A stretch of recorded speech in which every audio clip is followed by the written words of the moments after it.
Come with me as we go to Dongwon Public Market. Kakatapos nga lang natin kumain ng black pork kanina guys at ngayong hapon dito tayo sa market para mamili ng mga souvenirs. Ito yung pinakamasarap na natikman ko, the rice cake, pero guys, kainin nyo agad kasi madali siyang nagsuspoil. What I love about Jeju Island is the SRP dahil pare-pareho lang yung presyo ng mga souvenirs anywhere you go. I ended up buying this ref magnet in Jeju which cost around 6,000 Korean won only. At dahil nagutom na nga kami guys, within lang sa market nakita namin itong isang store which is also featured sa mga YouTube. At masarap talaga, legit yung kanilang tteokbokki, yung kanilang kimbap, at masarap yung fried dumpling. So eto na nga, naghanap na nga tayo ng mga cute na souvenirs at napunta kami dito sa Blue Bay. Guys, dito talaga kami sa Jeju Island na budol kasi ang daming happy things. Tapos mura lang din at bumili din ako ng eto, pantulog na tangerine. And because I have some music box collection, so nakita ako dito and this is Happy's gift. This one.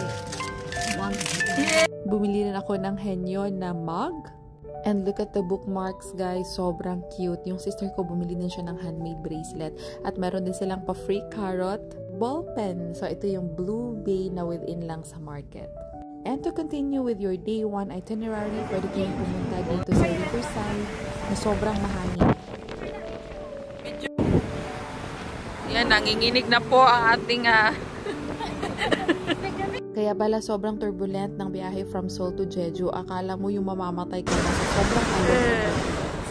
Kasi sobrang lakas pala talaga ng hangin. So sa paglakad-lakad namin, nakita namin itong napakahabang bridge and we found a 24 Self Cafe.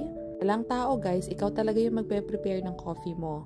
Sana meron din ganito sa Pinas, no? The problem with our country is medyo maraming magnanakaw lang on the side. You can use credit card to purchase and what I love about is the place, how cozy it is. So kaya medyo na manul kami dito guys, no, mga first timers. Since this is also our first time here in Jeju Island. So naglagay na rin ako ng notes na super cute.